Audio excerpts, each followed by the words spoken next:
नमस्कार, फिर पैसा बोलता है में आपका स्वागत है।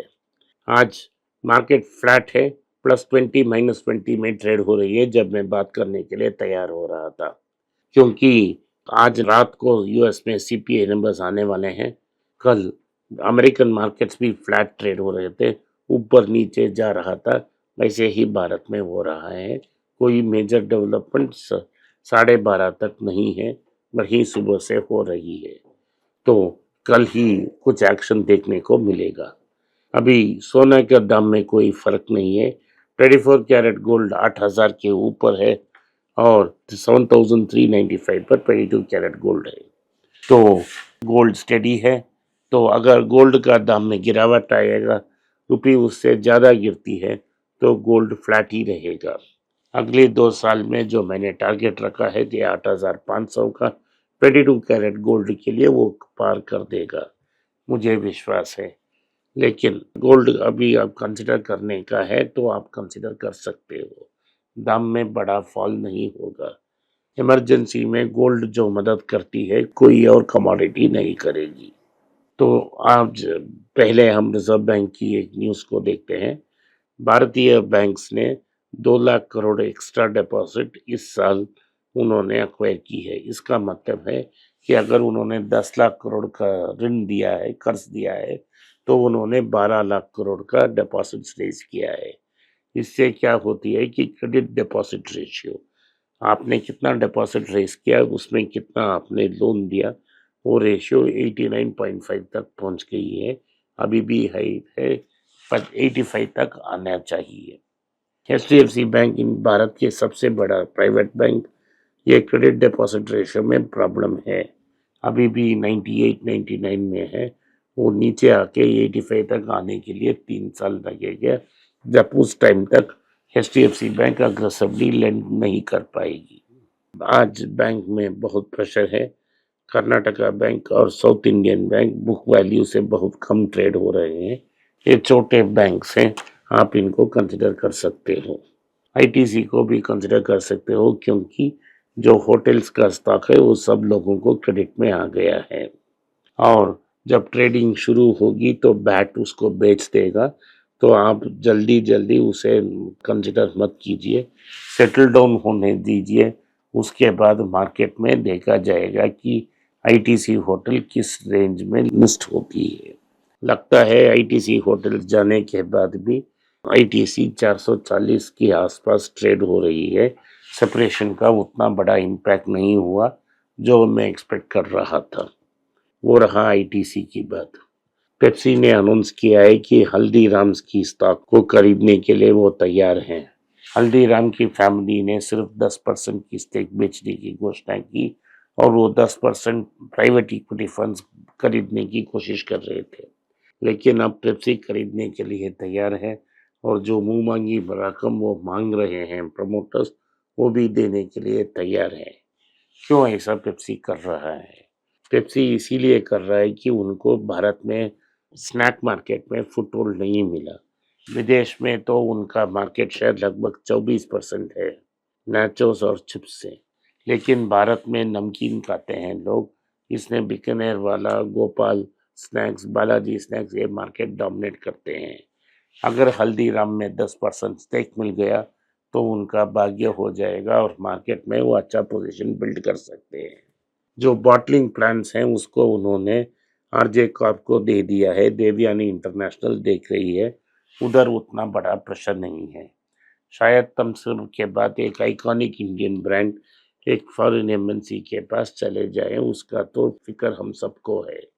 जैसा आज कोको कोला थम्स अप को ओन करती है और उसे एक बड़ा ब्रांड में खड़ा कर दी है। थम्स अप को मारने के लिए बहुत कोशिश की, वो नहीं हो पाया, तब उन्होंने अडॉप्ट कर दी। वैसे ही हल्दीराम का हाल हो सकता है अगर पेप्सी उनकी शेयर्स को कंप्लीटली खरीद ले तो। अगली न्यूज़ ये है कि वेदांता की क्रेडिटर्स जो हैं उन्होंने मीटिंग की और उन्होंने ये अनाउंस किया है कि फरवरी में एक फॉर्मल मीटिंग होगी। उस फॉर्मल मीटिंग में वेदांता की क्रेडिटर्स को ये डिसाइड करना है कि जो स्प्लिट उनके सामने पेश किया गया है, उस पेशकश को अप्रूव करते हैं या नहीं। ये करना ही पड़ेगा, तभी तो वेदांता को 1-2 यूनिट बेचकर पैसा रेज़ कर इस कर्ज को कम करने की कोशिश में है। जब से ट्यूटिकोरिन में प्लांट बंद हुआ है, कॉपर रिफाइनिंग प्लांट, ये तो बहुत ट्रबल में है वेदांता। रिकवरी का कोई नाम और निशान नहीं है। तो ये कर्ज डॉलर्स में है और उनकी सारी प्रोडक्शंस इंडिया में है। तो जो उनकी वैल्यू है, करेंसी वैल्यू गिरती जा रही है। इसके कारण लोन का वैल्यू बढ़ रहा है और लोन की इंटरेस्ट का वैल्यू भी बढ़ रहा है, लेकिन कमाई रुपया में है और उसे मार्केट प्रेशर में डाल रही है। पिछले 2 साल में आप सब लोग को पता होगा कि भारत में कंजम्पशन स्टोरी बहुत वीक रही है। इसके बारे में नेस्ले, एचयूएल सब लोगों ने बात की। उसके बाद एशियन पेंट्स के एमडी ने कहा है, लगता नहीं है कि ये इकोनॉमी 7-8% में ग्रो हो रही है, लगती है ये इकोनॉमी 3.5-4% में ग्रो हो रही है। लेकिन ऐसा एक कंपनी है जो किसी कंज्यूमर स्पेस में ऑपरेट करती है और उन्होंने बेहतरीन रिजल्ट्स दी है। निफ्टी ने सिर्फ 9% की रिटर्न दी है, लेकिन इस कंपनी ने 133% की रिटर्न दी है। हाँ, मैं ट्रेंड के बारे में बात कर रहा हूँ। ट्रेंड ने बहुत अच्छा रिजल्ट दी है। इसका मेन मुख्य कारण है उनका ज़ूडियो पे फोकस। ज़ूडियो एक छोटा सा ब्रांड 2016 में शुरू होकर 2018-19 में उन्हें सीरियसली ली गया। ये स्टोर इन स्टोर कॉन्सेप्ट में शुरू हो गया है।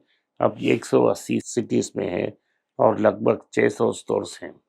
ये भारत की जो लोअर मिडिल क्लास और मिडिल क्लास है, उनके लिए एक ब्रांड सॉल्यूशन दे रही है। इन्हीं चीज को 2000 में सिमटा जा सकता है, क्योंकि उन्होंने प्राइवेट सेल्स की टेक्नोलॉजी वेबसाइट से लर्न किया था और ज़ारा के साथ उनकी टाइप के कारण वो जल्दी फैशन को अडेप्ट कर सकते हैं। हर 4 हफ्ते में नया फैशंस लॉन्च कर सकते हैं और उसी लॉन्चेस से उन्होंने अपना मार्केट सस्टेन किया है। और अब ज़ूडियो को ब्रांड को एक्सपेंड कर रहे हैं और लो कॉस्ट कंज्यूमर्स कॉस्मेटिक्स को भी लॉन्च कर रहे हैं। उसके बाद ही उन्होंने का टाई अप ये भी है कि वो एक लैब ग्रोन डायमंड चेन को प्रमोशन करना चाहते हैं। तो लगता है ट्रेंड का अच्छा दिन और चलेगा, लेकिन अगर सेल्स की कुछ डिसअपॉइंटमेंट होती है, उस क्वार्टर में बड़ा करेक्शन हो सकता है। अभी तो ये हीरा का सुई, आप इसको कंसिडर नहीं कर सकते, लेकिन समय आने पे मैं खुद इसके बारे में मैं बात करता हूँ। टाटा ने चैरिटी के बारे में बहुत बात की, लेकिन लोगों को जान नहीं होगा किधर जा रहा है पैसा। अब टाटा ने इंडियन इंस्टीट्यूट ऑफ साइंस के साथ 500 करोड़ की इन्वेस्टमेंट से, टाटा ट्रस्ट से इन्वेस्टमेंट से वो एक नया एजुकेशन हॉस्पिटल बिल्ड करना चाहे in tie up with Indian Institute of Science. Indian Institute of Science में जो अच्छे लैब्स ऑलरेडी हैं, उसे भी मेडिकल डॉक्टर्स इन्वॉल्व यूज कर सकते हैं। ये 500 करोड़ की सीड कैपिटल से शुरू हो गई है। इसमें भारत में नए लेवल की मेडिकल फिजिशियन, साइंटिस्ट और टेक्नोलॉजिस्ट को लॉन्च करेगी। ये जैसा इंस्टीट्यूट्स अभी यूएस में हैं, जैसा हॉस्पिटल्स हैं, वैसे ही टीचिंग हॉस्पिटल्स टाटा बिल्ड करना चाहती हैं।